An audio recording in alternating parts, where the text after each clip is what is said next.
इतिहास में हम लोग आज लौकिक साहित्य पढ़ेंगे। हम लोग इतिहास जानने के प्राचीन इतिहास जानने के स्रोत पढ़ रहे हैं, तो आज उसमें लौकिक साहित्य पढ़ा जाएगा। मतलब जो विभिन्न लेखक हैं और उनकी किताबें हैं, तो उनसे हमको क्या क्या जानकारियाँ मिलती हैं, लेखक कौन है, कौन सी किताबें हैं। तो लौकिक साहित्य में अगर हम देखें तो ऐतिहासिक, अर्ध ऐतिहासिक और जीवनी मिलती है। राजाओं की या लेखकों की जीवनी प्राप्त होती है हमको इससे। सबसे पहली किताब अगर देखा जाए तो अर्थशास्त्र है।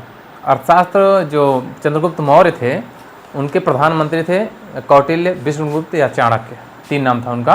कौन थे? चंद्रगुप्त मौर्य के प्रधानमंत्री थे। चाणक्य की ही देन थी कि चंद्रगुप्त मौर्य राजा बना।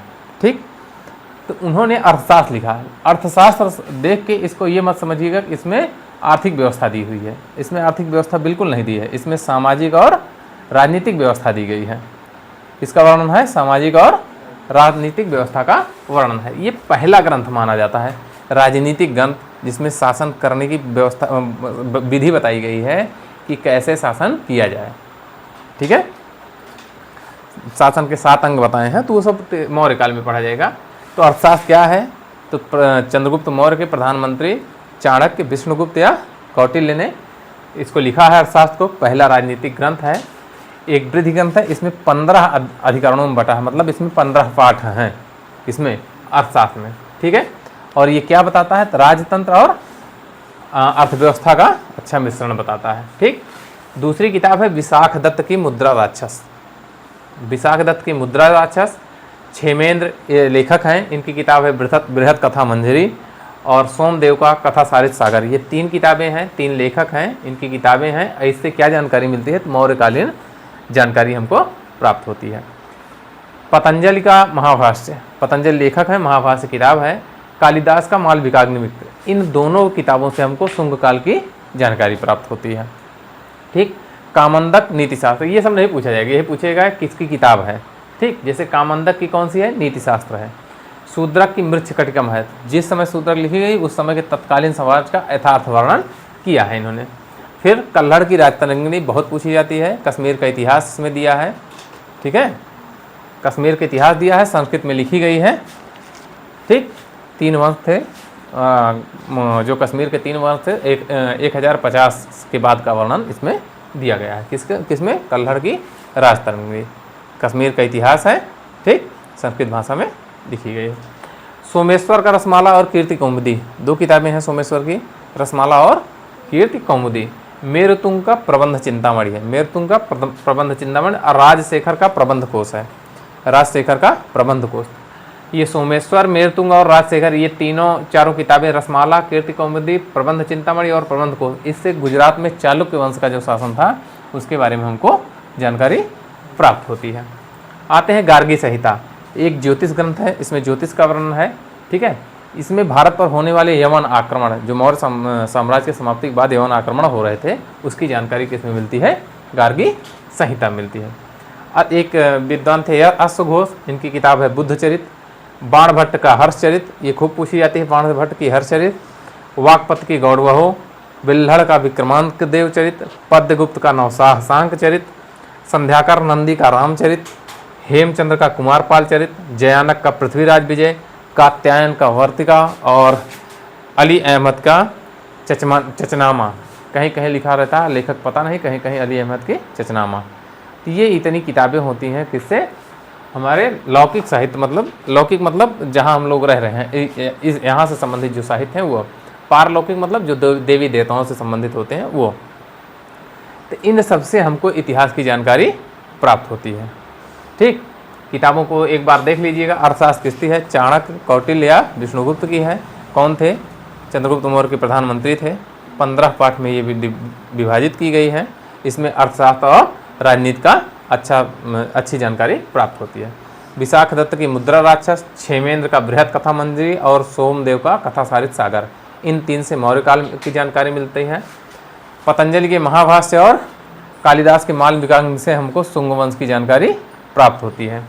कामंदक का नीतिशास्त्र किताब है। शूद्रक का मृच्छकटिकम है, उस समय के समाज का अच्छी जानकारी दे रहा है। कल्हड़ की राजतरंगिणी है, संस्कृत में लिखी गई है, कश्मीर का इतिहास की जानकारी देती है।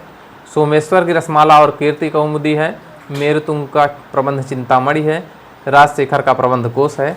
ये गुजरात के चालुक्य वंश से संबंधित हैं। ठीक, उसकी जानकारी ये किताबें देती हैं। गार्गी संहिता ज्योतिष ग्रंथ है और ये हमको भारत पर होने वाले यवन आक्रमण की जानकारी देता है। फिर कुछ और किताबें हैं। अश्वघोष की बुद्ध चरित्र है, वाकपत की गौड़गहो है, बाणभट्ट का हर्ष चरित्र है, बिल्हड़ का विक्रमांक देव चरित्र है और पद्मगुप्त का नवसाहसांक चरित्र है और संध्याकर नंदी का रामचरित्र, हेमचंद्र का कुमार पाल चरित्र, जयानक का पृथ्वीराज विजय, कात्यायन का वर्तिका और अली अहमद का चचनामा। ये इतनी किताबें हमारे लौकिक साहित्य से संबंधित हैं जिससे हमको इतिहास की जानकारी प्राप्त होती है। विदेशी यात्रियों में हम क्रम से देखेंगे तो सबसे पहले यूनानी और रोम आए, फिर चीनी यात्री आए और अंत में अरबी यात्री आए। यूनानी यात्रियों और रोम लेखकों में देखते हैं सबसे पहले टेसियस आया। इसे ईरान का राजवैद्य कहा जाता है। टेसियस ने इतनी काल्पनिक बातों को लिखा कि इस पर विश्वास नहीं किया जा सकता। जो लिखा है बहुत काल्पनिक टाइप में लिखा है, अद्भुत तरीके से, उस पर विश्वास करना ठीक नहीं है। उसके बाद हेरोडोटस, इसको इतिहास का पिता कहा जाता है। इतिहास का पिता ये पूछा जाता है प्रश्न, तो कौन किसको कहते हैं? हेरोडोटस को। ठीक, निरियाकस, आनेसिक्रेटस, अरिस्टोबुलस, 3 थे। ये सिकंदर के साथ भारत आए थे, सिकंदर के समकालीन थे। निरियाकस, आनेसिक्रेटस, अरिस्टोबुलस। ठीक, 3 हो गए। उसके बाद मेगास्थनीज क्या था? सेल्यूकस निकेटर का राजदूत था। हुआ क्या कि 305 ईस्वी में सेल्यूकस निकेटर और उनके बीच चंद्रगुप्त मौर्य के बीच युद्ध हुआ। तो सेल्यूकस निकेटर हार गए। तो पहले राजा हारते थे तो उनकी बिटिया से विवाह हो जाता था। तो उनकी बिटिया थी कार्नेलिया, उन्हीं से चंद्रगुप्त का विवाह हो गया। अब वो व्यक्ति कहाँ का है? यूनान का। तो बिटिया यहाँ की भाषा जानती नहीं, तो उसी को बताने के लिए, ट्रांसलेट करने के लिए आया था मेगास्थनीज को। उन्होंने भेज दिया था सेल्यूकस की बिटिया जो कहेगी उनको बताइएगा तो वो उपलब्ध कराएंगे। हाँ, वो अनुवाद ट्रांसलेटर समझ लीजिए। तो आया था, किसका राजदूत था? सेल्यूकस निकेटर का था। कहाँ आया था? चंद्रगुप्त मौर्य के शासनकाल में। पुस्तक लिखी थी इंडिका। तो वहाँ पे समाज कैसे है और संस्कृति कैसे चल रही है, इन 2 चीज़ों का वर्णन इसमें है। ठीक, खूब पूछा जाता है इंडिका। ठीक, आते हैं डायमेकस। ये सीरिया का नरेश था। सीरियाई नरेश अंतियोकस का राजदूत था। ठीक, किसके समय में आया? बिंदुसार के। इनके बाद शासक कौन बना? बिंदुसार। ठीक, उसके बाद डायोनिसियस, ये मिस्र नरेश टालमी फिलाडेल्फस का राजदूत था। अशोक के समय में आया। कहीं कहीं मिलता है बिंदुसार के ही समय में आया है, लेकिन वास्तविक रूप से अशोक माना जाता है ज़्यादातर। ठीक, फिर प्लिनी ने एक किताब लिखी नेचुरल हिस्ट्री। नेचुरल माने प्रकृति होता है, हिस्ट्री माने इतिहास, प्रकृति का इतिहास। तो इसमें क्या होगा? पौधे होंगे, पेड़ पौधे, पशु, खनिज संपदा, ये सारी चीज़ों का वर्णन किसने किया है? प्लिनी ने नेचुरल हिस्ट्री में किया है। उसके बाद टालमी ने जियोग्राफिया लिखा है और एक अज्ञात लेखक हैं जिन्होंने पेरिप्लस ऑफ द एरिथ्रियन सी, समुद्र के व्यापार के बारे में वर्णन किया है। कहीं कहीं इसका लेखक मिलता है, कहीं कहीं नहीं मिलता, तो अज्ञात में ही डाल देते हैं। ठीक, दूसरा आते हैं चीनी यात्री। चीनी यात्री पहला आता है फाहियान। ये क्रम पूछा जाता है, फाहियान, ह्वेनसांग, इत्सिंग और मतवालिन, क्रम पूछा जाता है। ये सब क्रम से हैं, सबसे ये क्रम से आए, फिर इसके बाद ये आएंगे, फिर इसके बाद अरबी आएंगे। तो चीनी यात्रियों में पहला फाहियान था। ठीक है, 5वीं सदी में आया। चंद्रगुप्त द्वितीय विक्रमादित्य के शासनकाल में आया था। कौन? फाहियान। ठीक है, इन्होंने भारतीय समाज और संस्कृति तथा आर्थिक व्यवस्था का अच्छा वर्णन किया है। जो देख रहे थे वही लिख दे रहे थे ये लोग। फिर उसके बाद आता है ह्वेनसांग। ह्वेनसांग 7वीं सदी में आया और ह्वेनसांग हर्षवर्धन के शासनकाल में आया। ह्वेनसांग ने भारत को इनतू कहा है। जो हम लोग भारत बोलते हैं, चीनी भाषा में उसने क्या कहा? इनतू। और ह्वेनसांग ने एक किताब लिखी थी, उसका नाम था सीयू की। ह्वेनसांग द्वारा लिखी गई किताब का क्या नाम है? सीयू की। और उसने भारत को क्या कहा है? इनतू। ठीक, फिर उसके बाद आता है 7वीं सदी में इत्सिंग आता है। ये नालंदा, विक्रमशिला और भारत का अच्छा वर्णन करता है। और लास्ट में आता है मतवालिन। मतवालिन ये बताता है कि जो हर्ष था, इसका पूरब का जो अभियान था उसका, और चाउजुकुआ का जो चोलकालीन शासन था उसके बारे में मतवालिन वर्णन करता है। अरबी में आते हैं तो महमूद गजनवी के साथ अलबुरनी आया है। ठीक है, इसने तहकीक हिंद, इसी का नाम किताबुल हिंद है, इसी का नाम भारत की खोज है। तीनों एक ही किताबें हैं, तहकीक हिंद, किताबुल हिंद, भारत की खोज। तो ये अरबी में है, सब अरब में रहेंगे। ठीक है, इसलिए लिखा एडवर्ड साची ने इसका अंग्रेजी में अनुवाद किया है, चाहे जिसका, तीनों एक ही नाम है। ठीक, उसके बाद आते हैं इब्न बतूता या रहला। 1333 ईस्वी में ये भारत आया। कहाँ का निवासी था? मोरक्को, अफ्रीका का निवासी था। इसने भारत आया किसके समय में? मोहम्मद बिन तुगलक के समय में आया। ठीक है, तो इसकी विद्वता से मोहम्मद बिन तुगलक बहुत खुश हुआ और दिल्ली का काजी नियुक्त किया। लेकिन कुछ दौरों द्वारा कुछ विरोध हो जाने के कारण इसको कुछ दिन जेल में रखा। लेकिन उसके बाद इसको अपना राजदूत बना के चीन भी भेजा था। इसको इब्न बतूता को। फिर एक था फिरदौसी, उसने शाहनामा नामक किताब लिखी है। मिनहाजुद्दीन सिराज की है तबकाते नासिरी, और ये है जियाउद्दीन बरनी, इनका है तारीख़ फिरोज शाही। ये किताबें हैं विदेशी यात्रियों की, जिससे भारत के बारे में वर्णन का पता चलता है। क्रमबद्धता देख लीजिएगा, सबसे पहले टेसियस, फिर हेरोडोटस इतिहास का पिता, निरियाकस, आनेसेक्रेटस, अरिस्टोबुलस, ये तीनों एक साथ आए थे सिकंदर के साथ। मेगास्थनीज आया चंद्रगुप्त प्रथम, चंद्रगुप्त मौर्य के समय में, सेल्यूकस निकेटर का राजदूत था। ठीक, इंडिका किताब लिखी, अर्थ और समाज की वहाँ की जानकारी देता है। डायमेकस सीरियाई नरेश अंत्योकस का राजदूत था, बिंदुसार के समय में आया। डायोनिसियस मिस्र नरेश टालमी फिलाडेल्फस का राजदूत था, अशोक के समय में आया। प्लिनी नेचुरल हिस्ट्री लिखी, जहाँ नेचुरल मतलब पेड़ पौधे पशु पक्षी इन सब के बारे में, खनिज संपदा के बारे में वर्णन किया है। टालमी ने जियोग्राफी लिखा है। अज्ञात व्यक्ति ने पेरिप्लस ऑफ द एरिथ्रियन सी लिखा है। चीनी यात्रियों में देखते हैं फाहियान सबसे पहले है, 5वीं सदी में आता है ये, चंद्रगुप्त द्वितीय विक्रमादित्य के समय में आया। इसने सीयू की नामक किताब लिखी और भारत को इनतू कहा है। ठीक नहीं, ये भारतीय संस्कृति के बारे में वर्णन किया। दूसरा है ह्वेनसांग ने सीयू की नामक किताब लिखी और भारत को इंतु कहा है, और ये हर्षवर्धन के शासनकाल में आया था। ठीक है, 7वीं सदी मतलब 601 से लेकर 699 तक, 600 से लेकर 699, उसको 7वीं सदी कहा जाता है। उसके बाद आता है इथिंग आता है, ये नालंदा विक्रमशिला और भारत का वर्णन करता है। मतवालिन जो है ये हर्ष के पूर्वी अभियान का और चाओजू की कुआ के चोलकालीन इतिहास का वर्णन करता है। अरबी लेखकों में देखते हैं सबसे पहले अरबरूनी आता है महमूद गजनवी के साथ, और उसने तहकीके हिंद या किताबुल हिंद या भारत की खोज लिखी, खोज नामक पुस्तक लिखी। उसका एडवर्ड साची ने अंग्रेजी अनुवाद किया। ठीक, उसके बाद आता है इब्न बतूता, रहला नामक किताब लिखता है, यात्रा वृतांत है, अरबी भाषा में लिखा गया है। मोरक्को का निवासी था ये, अफ्रीका महाद्वीप, वहाँ से ये भारत आया। मोहम्मद बिन तुगलक इसको विद्वान समझता था और दिल्ली का काजी नियुक्त कर दिया। ठीक है, उसके बाद चीन भी अपना राजदूत बना के भेजा है। ठीक, फिर फिरदौसी का शाहनामा है, मिनहाजुद्दीन सिराज का तबकाते नासिरी है, और जियाउद्दीन बरनी का तारीख़ फिरोज शाही है।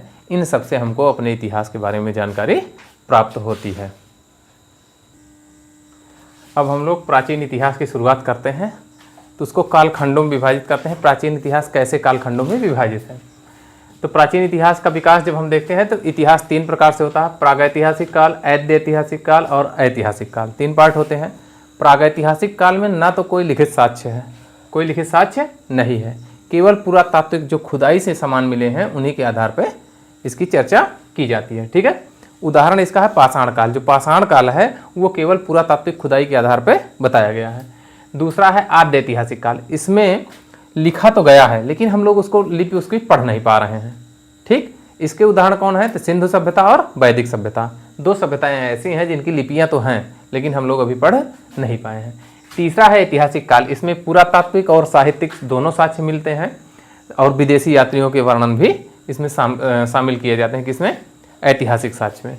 अब आते हैं पाषाण काल। पाषाण काल 3 पार्ट में डिवाइड होता है, पूरा पाषाण काल, मध्य पाषाण काल और नव पाषाण काल। पूरा पाषाण काल होता है जब से शुरू हुआ है तब से 1 लाख वर्ष 10,000 ईसा पूर्व तक क्या माना जाता है? पूरा पाषाण काल। मध्य पाषाण काल जो होता है 10,000 ईसा पूर्व से 5500 ईसा पूर्व के बीच का जो समय होता है उसको मध्य पाषाण काल माना जाता है। ठीक, और 5500 से 3000 ईसा पूर्व तक के काल को क्या कहा जाता है? नव पाषाण काल। उसके बाद आपको ये आते हैं, सिंधु सभ्यता आ जाएगी, लगभग 3200, कोई 2500 कहेगा, कोई 2500 से 1700 कहेगा, ऐसे कहेगा। तो नव पाषाण काल के बाद कौन आ जाएगी? सिंधु सभ्यता। उसके बाद वैदिक सभ्यता, ऐसे आता है। पूरा पाषाण काल का प्रारंभ से 10,000 ईसा पूर्व तक होता है। इसके अवशेष सोहन नदी घाटी और बेलन नदी घाटी, नर्मदा नदी घाटी और भीमबेटका भोपाल में है। ठीक है, इन स्थानों से मिले हैं। सोहन नदी घाटी जो है सिंधु नदी की सहायक नदी, छोटी सहायक नदी है, वहाँ से। ठीक, जो हमारी ये संस्कृतियाँ सभ्यताएं मिलेंगी वो नदियों के किनारे ही सर्वप्रथम विकसित होती थी, क्योंकि वहाँ पे लगभग सारी सुविधाएं मिल जाती थी, पानी अनिवार्य रूप से मिलता था। पूरा पाषाण काल को 3 पार्ट में डिवाइड करते हैं, निम्न पूरा पाषाण काल, मध्य पूरा पाषाण काल और उच्च पूरा पाषाण काल। प्रारंभ से 1 लाख ईसा पूर्व तक निम्न पूरा पाषाण काल, 1 लाख से 40,000 ईसा पूर्व तक मध्य पूरा पाषाण काल और 40,000 से 10,000 ईसा पूर्व तक पूरा उच्च पूरा पाषाण काल कहते हैं। ठीक, निम्न पूरा पाषाण काल में कहाँ मिलता है? सोहन नदी घाटी। इसी कारण इसको सोहन संस्कृत भी कहा जाता है। सोहन नदी घाटी कारण सोहन संस्कृत भी कहा जाता है। सर्वाधिक क्या मिला था? हस्तकुठार। हस्तकुठार जानते हो किसको कहते हैं? कुल्हाड़ी को, हाथ में पकड़ के जो चलाया जाता है, कुल्हाड़ी टाइप में मिला है, तो हस्तकुठार मिला है। और क्लीवर ये मिला है। ठीक है, 3 प्रकार के हमको हथियार मिले हैं। ठीक है, हथियार कौन से हैं? पेबुल। पेबुल क्या होता है? जो पत्थर होते हैं, तो देखिए नदियों में पानी बहता रहता है तो वो चिकने हो जाते हैं। नदियों में पानी बहते बहते वो पत्थर चिकने हो जाते हैं, उनको कहा जाता है पेबुल। ठीक, दूसरा है चापर। चापर क्या होता है? जो बड़े पेबुल होते हैं, बड़े आकार के, उनको क्या कहा जाता है? चापर कहा जाता है। ठीक, और ये चैपिंग जो होता है पेबुल के दोनों किनारों को, जैसे एक है दोनों किनारों को दोनों साइड चिकना कर दिया जाए, पतला कर दिया जाए, नुकीला कर दिया जाए, धार बना दी जाए, तो उसको कहते हैं चैपिंग। ठीक, तो पेबुल क्या है? नदियों के बहाव से चिकने हुए पत्थरों को पेबुल कहा जाता है। बड़े आकार के पेबुल को चापर कहा जाता है। चैपिंग क्या है? दोनों किनारों पे धार बना दी जाती है, तो उसको क्या कहा जाता है? चैपिंग कहा जाता है। ये प्राचीन इतिहास का पूरा विवरण है, कैसे कैसे हमको क्रमबद्ध रूप से पढ़ना है। कल ये 3-4 चीज़ें, नवपाषाण काल कल यहाँ तक पढ़ा जाएगा, फिर सिंधु सभ्यता और वैदिक सभ्यता। तो हमारे इतिहास की शुरुआत यहीं से शुरू होती है। अभी तक हम लोग स्रोत पढ़ रहे थे, कहाँ से ये सब आया है। ठीक, शेष कल।